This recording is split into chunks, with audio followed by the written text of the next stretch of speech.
birashoboka ko uri mu mugambi w'Imana. Izo ntambara ukandagiyemo ni umugambi w'Imana. Bibiliya itubwiye ku mugabo witwa Daniyeli yakandagiye mu ibibazo bimubana byinshi, ndetse abantu abari inshuti baramwihinduka, abari abagaragu baramwihinduka, baramufata bamujugunya mu cyobo cy'intare. Ariko ndagira ngo gutangarize ku rwobo rw'intare niko Daniyeli Imana yamwiyerekeyemo, baje kumujugunyamo, hagezemo intare ntizamurya. Intare bari bazirije iminsi 7. Ndakwibutsa ko iminsi 7 isobanuye ubusobanuro bw'Uwiteka Imana.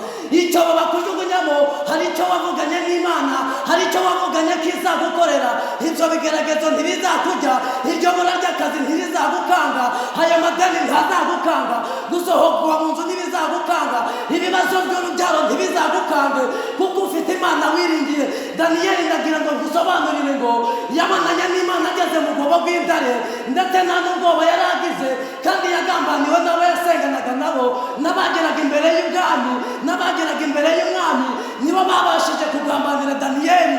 Nawe ibyo bibazo nabo bakugambanira, Bibiliya iratubwira ngo bazakurwanya ariko ntibazakubasha, kuko n'Uwiteka Imana mvugana nawe, kuko nzagutabara. Bazaguhigira mu nzira imwe ariko nzabatataniriza mu nzira 7. Aho uri hose, uri muri uru Rwanda, uri hanze yarwo, Imana ivuganye nawe, izakurwanirira. Inzira zose uzanyuramo Imana izagutabara, Imana izakurengera. Amarira ufite, inzara ufite, amadeni ufite, ibibazo ufite, Imana yonyine niyo yakurwanirira. Icyo usabwa ni ukubaha Imana, icyo usabwa ni ugukiranukira Imana. Inzobo bagucukurira bazagutanga kuzijyamo. Daniyeli ariko ng'intare zitamuriye, ndetse ngo umwami arigatura, haravuga ngo Daniyeli we. Daniyeli arita karame mwami, ngasi Imana yawe yabashije kukurinda no mu rwobo rw'intare. Haravuga ngo ntacyo nacumuye ku Uwiteka, nta nicyo nawe nagucumuyeho. Nawe garukira Uwiteka, wicumura ku Uwiteka, Uwiteka azakurwanirira intambara. Ndagira ngo nkwibutse ngo Daniyeli akimara gusohokamo ngo umwami yanditse iretire, haravuga ngo abantu bose bari mu bwami bwawe, bari mu gihugu cyanjye, ndabandikiye mwese mupfukamira Imana ya Daniyeli. Ibigeragezo urimo nubisohokamo, Imana izandikisha ko bagomba gupfukama. Abanyamahanga, Abanyarwanda, abantu bari mu bihugu bitandukanye bazapfukamira Imana nibabona usohote muri icyo kigeragezo wicayemo. Wowe kirwane neza, niba rungobore kuwujyamo. Ariko nagira ngo nkubwire ngo Satani atangije urugamba, ntabwo Satani yabasha kurusoza. Imana ifite ibanga, Satani afite amanyanga yo gutangiza urugamba, ariko Imana ikamureka akarugezamo hagati. Fayinali Imana ihagarara aho bagucukuriye imva.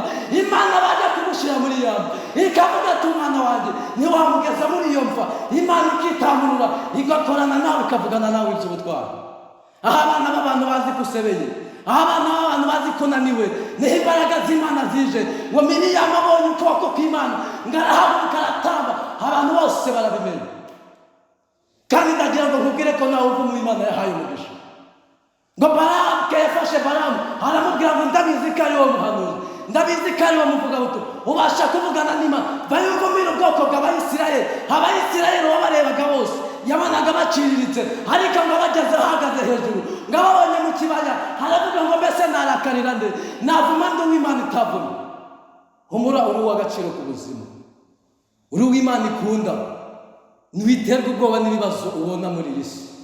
Urwo rwobo Daniyeli bamujugunyemo, ngo bafashe inshuti ze ndetse n'uwamugambaniye bose. Umwami aravuga ngo mubazane bose, abana babo, inshuti zabo, imiryango yabo, n'abo bagendana bose, mubashyire mu rwobo ngo akivuge. Intare zirahuma, zishimira bazigiye kurya. Ndagira ngo nkubwire ngo ikigeragezo umwana w'umuntu agushyiramo, intambara abana b'abantu bari kugushyiramo, niba bazazikandagiramo, kuko irinde kwigwanirira, wirinde kwihorera. Dawidi Imana yaramuhoreraga. Bantu bose Imana wagiye usoma muri Bibiliya, Imana yagiye ibahorera, ariko ntibyababuzaga gukomeretswa. Ariko barindira umugambi w'Imana, Imana ikabahorera. Wowe iguma imbere y'Imana, ukorane n'Imana ibyo yavuganye nawe. Imana izakurengera, izakwambika imbaraga, izakuvana muri ubwo buzima, izakuvana muri ubwo buzima, izakugira umuntu ukomeye muri famiye, izakugira umuntu ukomeye muri karitsiye.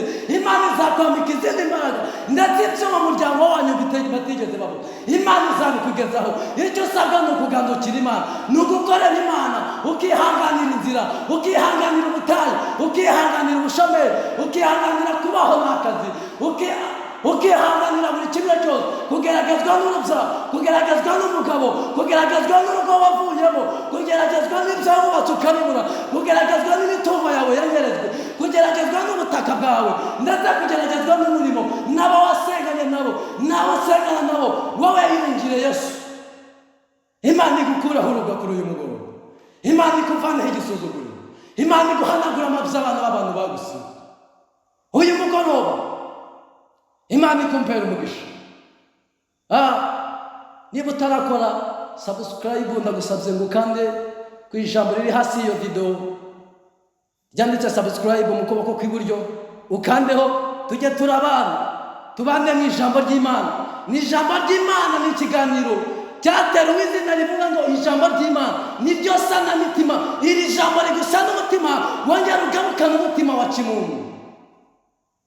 Izina ry'Imana nirihabwe icyubahiro. Imana nikurengere, Imana nikwambika imbaraga, Imana nikuvane muri ubwo buzima, Imana nikwicira umurozi, Imana nikwicira uwo mucuraguzi, Imana igukorere buri kimwe cyose, Imana ikwicire karande z'umuryango, Imana ikuvanire ikugerageza, Imana ikuvanire injyajya, Imana iguhereza inshuti z'umumaro. Nshuti yanjye, dufite inshuti z'injyajya mu buzima, izi kugambanira ntacyo wazikoze, izicara zigakora intego. Uwo muntu wirirwa akubwira ngo aragukunda, hari ubwo mutandukana akajya kwicara ahandi akakuvuga akakurema intego. Senga Imana iguhereze inshuti nziza, senga Imana iguhishurire inshuti nziza.